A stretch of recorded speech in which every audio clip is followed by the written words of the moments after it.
Hi കൂട്ടുകാരെ, സെൽമുളസിലേക്ക് സ്വാഗതം. ഇന്ന് മധുരക്കിഴങ്ങ് വെച്ച്, അതായത് നമ്മുടെ സ്വീറ്റ് പൊട്ടാറ്റോ വെച്ച് ഒരു റെസിപ്പി നോക്കാം. അതിനായിട്ട് ഇതേപോലെ വലിയൊരു കിഴങ്ങാണ് എടുത്തിരിക്കുന്നത്. അത് ഞാൻ കട്ട് ചെയ്തിട്ടിരിക്കുന്നതാണ്. ഇനി ഇത് നേരത്തെ ഞാൻ എൻ്റെ തോട് കളഞ്ഞ് വെച്ചതുകൊണ്ട് അങ്ങ് ചെറിയ കറുപ്പടിച്ച്. ഓക്കെ, ഇനി ഇതേപോലെ ഒന്ന് കട്ട് ചെയ്തെടുക്കണം. അതിനുശേഷം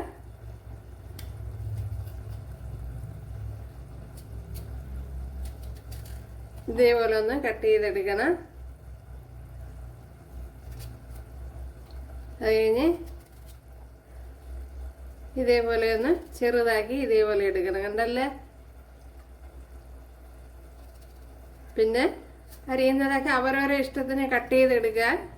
ഞാൻ പിന്നെ ഇങ്ങനെ കട്ട് ചെയ്തതേ ഉള്ളൂ. കുറച്ചുകൂടെ വലുതായിട്ടൊക്കെ കട്ട് ചെയ്യണമെന്നുള്ളവർക്ക് വലുതായിട്ട് കട്ട് ചെയ്യാം. അപ്പോഴെല്ലാം ഇതേപോലെ കട്ട് ചെയ്തെടുക്കുക. അപ്പോഴിതേപോലെ എല്ലാം കട്ട് ചെയ്തെടുത്തിട്ടുണ്ട്. ഉണ്ടല്ലേ? ഇവിടെ ഓയിൽ ചേർത്ത് കൊടുത്തിട്ടുണ്ട്. ഇതിലേക്ക് കടുക് ചേർത്ത് കൊടുക്കുക. 3-4 വറ്റൽമുളക് ചേർത്ത് കൊടുക്കുക. കടുക് കൂട്ടിയിട്ടുണ്ട്. ഇതിലേക്ക് കറി ലീഫ് ചേർത്ത് കൊടുക്കുക. അതിനോടൊപ്പം ഒരു 15 കുഞ്ഞുള്ളി എടുത്തിട്ടുണ്ട്. അത് ചേർത്ത് കൊടുക്കുക. ഇപ്പോൾ കുഞ്ഞുള്ളി ഉടയ്ക്കാൻ ബുദ്ധിമുട്ടായവർക്ക് പിന്നെ സവാള ചേർത്ത് കൊടുത്താലും മതി. ഇതിലേക്ക് ഒരു 5-6 അല്ലി വെളുത്തുള്ളി, ചെറിയ പീസ് ഇഞ്ചി അതൊന്ന് ചേർത്ത് കൊടുക്കുക. അതേപോലെ ഒരു പച്ചമുളകും കൂടെ ചേർത്ത് കൊടുത്തിട്ടുണ്ട്.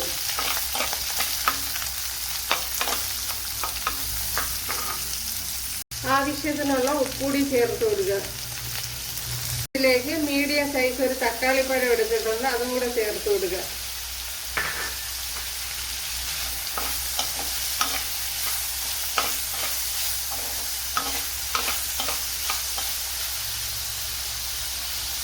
ഇതിലേക്ക് 1 ടീസ്പൂൺ മല്ലിപ്പൊടി ചേർത്ത് കൊടുക്കുക. അതേപോലെ 1 ടീസ്പൂൺ എരിവില്ലാത്ത മുളക് പൊടി ചേർത്ത് കൊടുക്കുക. ആവശ്യത്തിനുള്ള മഞ്ഞൾപ്പൊടിയും കൂടെ ചേർത്ത് കൊടുക്കുക.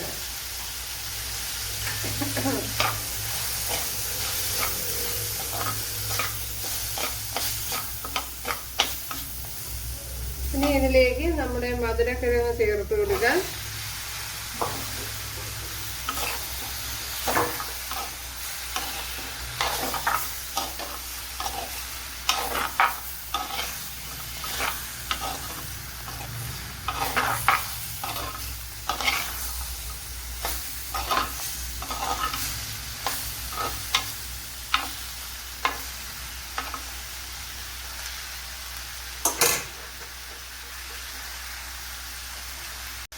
വേവാൻ ആവശ്യമായ വെള്ളവും കൂടി ചേർത്ത് കൊടുക്കുക.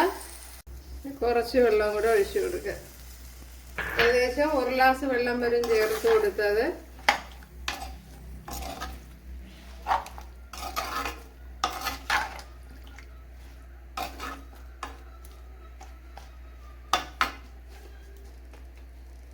ഇനി ഇതൊന്ന് അടച്ചു കൊടുക്കാം.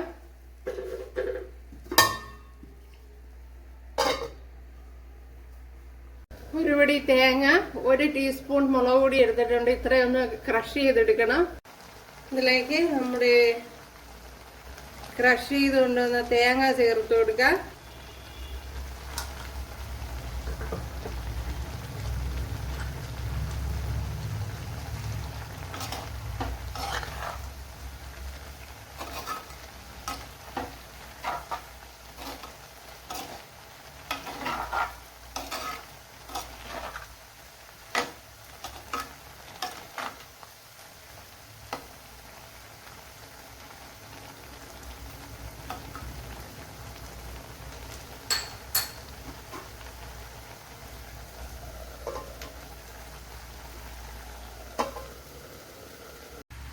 അപ്പോഴും വെള്ളമൊക്കെ വളരെ കറക്റ്റായിരുന്നു.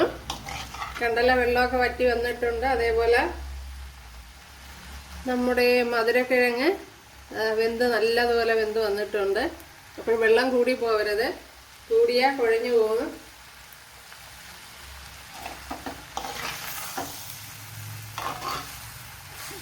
മധുരക്കിഴങ്ങിൻ്റെ താഴെ നിൽക്കണം വെള്ളം. ഇനി നല്ലപോലെ ഒന്ന് തോർത്തി എടുക്കണം. നമുക്കിത് ചോറിൻ്റെ കൂട്ടത്തൊക്കെ കഴിക്കാൻ നല്ല ടേസ്റ്റാണ്.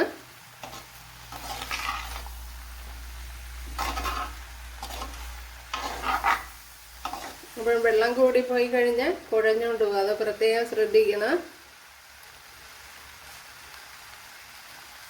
അപ്പോൾ നമ്മുടെ വെള്ളമെല്ലാം വറ്റിയിട്ടുണ്ട്, ഉണ്ടെല്ലാം നല്ലപോലെ തോർന്ന് വന്നിട്ടുണ്ട്. അപ്പോൾ ഇനി തീ അങ്ങ് ഓഫ് ചെയ്ത് കൊടുക്കാം.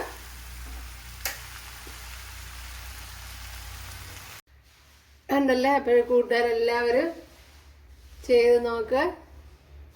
ഇഷ്ടമായാലൊന്ന് സബ്സ്ക്രൈബ് ചെയ്ത് സപ്പോർട്ട് ചെയ്യുക, എനിക്കൊരു സപ്പോർട്ടാവും. അപ്പോൾ അടുത്തൊരു വീഡിയോ ആയിട്ട് കാണാമെന്ന് പറഞ്ഞുകൊണ്ട് എല്ലാവർക്കും താങ്ക്സ്.